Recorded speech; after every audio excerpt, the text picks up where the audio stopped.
What's that saying?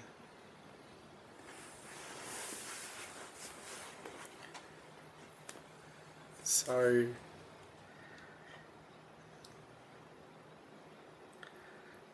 about 25 years ago, I had this amazing epiphany, and the epiphany went something like, everything I've done up till this point has been a waste of life. I was about 33,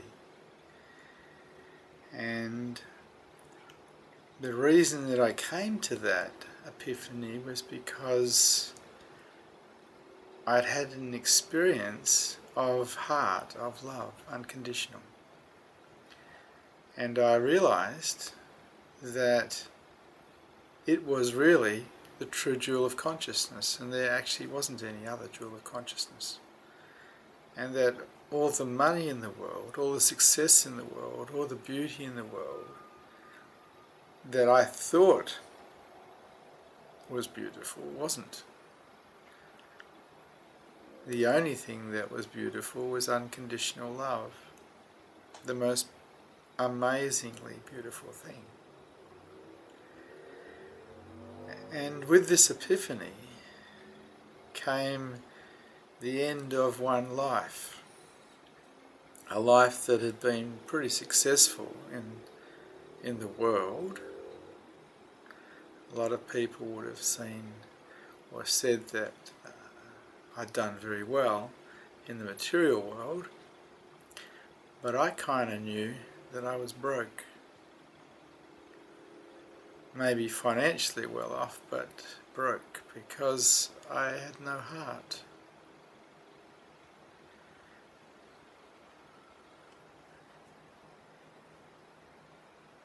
And I don't know how to show people what's valuable really. I don't know how to show people that the endeavours they do to build empires of dirt are a total waste of time.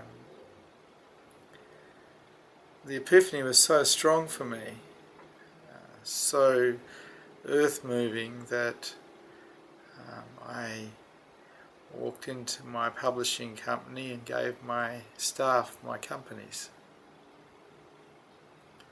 At the time they were worth a lot of money, and I didn't want them anymore, because they weren't serving heart. They weren't serving what was truly valuable on this plane. As a matter of fact, they were in the way of it, because they were all about making money, pretty much for the sake of making money. And I didn't know what I wanted to do, so I took my shoes off and I went and searched for my heart. And I walked around Australia for 4 years, pretty much as a bum.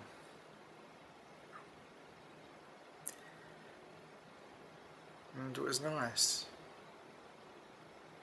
It was nice to find out what was really valuable and what wasn't. I felt like I had a second chance at life. A life that was actually worthwhile, compared to a life that a lot of people would have said was amazing, but I knew I was broke. I knew I was bankrupt inside, because I didn't have unconditional love, and I had experienced it. So after wandering around for a while, I started trying to help people, whoever was in my sphere, in whatever way I could, whether that was just washing dishes, or giving them a massage, or helping them with their gardening, or whatever.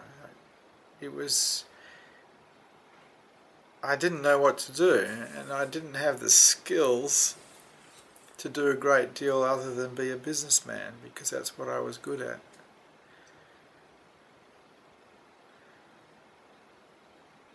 So at some point in that 4-year period, I started to realize that I wanted to be in service to humanity, to mankind, to the plants and the animals and the planet, because I couldn't figure out anything else that was worth doing, anything else that was worthwhile. And my favourite species, being human beings, I wanted to be able to somehow help them.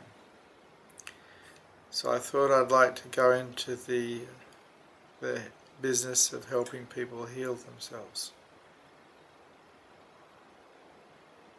So I stopped travelling and I started working in massage, particularly therapeutic massage, which I had trained in. And then I decided I wanted to be of greater service, so I trained as a naturopath, so I could have better tools to help people with. And then I trained at night time as a psychotherapist, so I could have better tools once again to help people who were having problems, having suffering.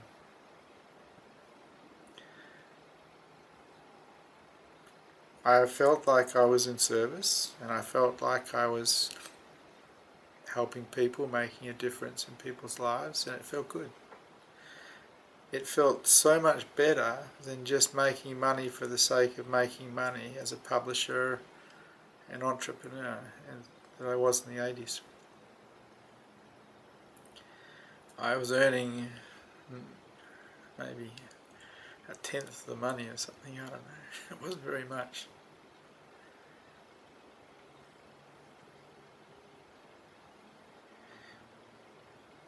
And I worked out some things. I worked out that if you really want to help people, you have to get out of the way. You have to take your story and put it aside so you can be there for them 100%. And I found that when there wasn't a story of Vishrant, there was a lot of room for other people. I became a great listener because I didn't have a story of me. I just was interested in the other. I wanted to listen to what they had to say and see if there was in some way I could actually improve their lives. And it felt good to do. It felt like it was the way of the heart, because for me the heart is about giving, not about taking, but about giving, about taking care, about giving back. A very beautiful way to live. I called it manageable happiness because I did get a lot of joy from being a giver. Got a lot of joy from the work I was doing. And so I could be better at it, I studied every day and learnt more about my trade, so I could help people suffer less.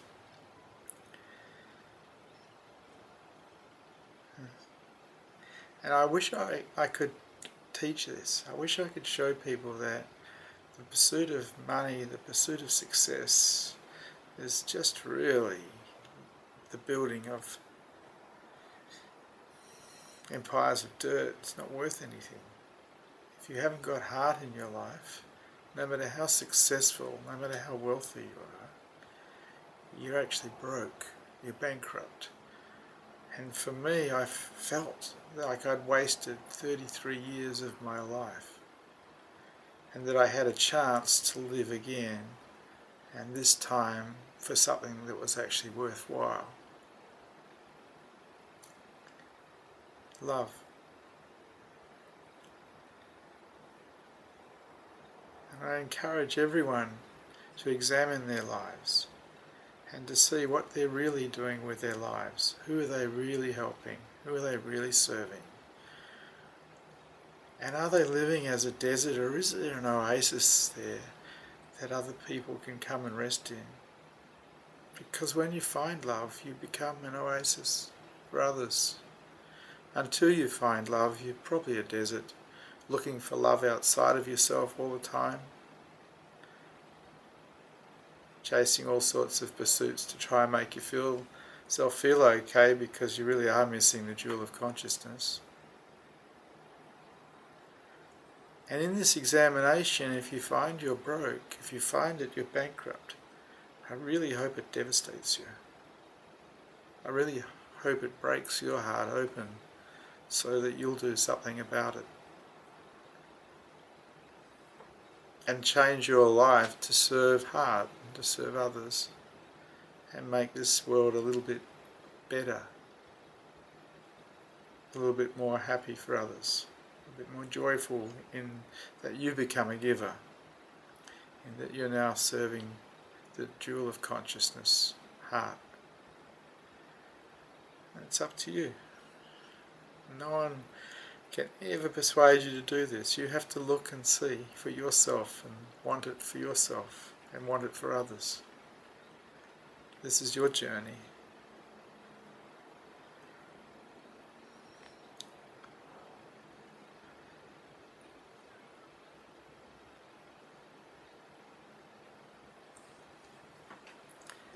Thank you for satsang.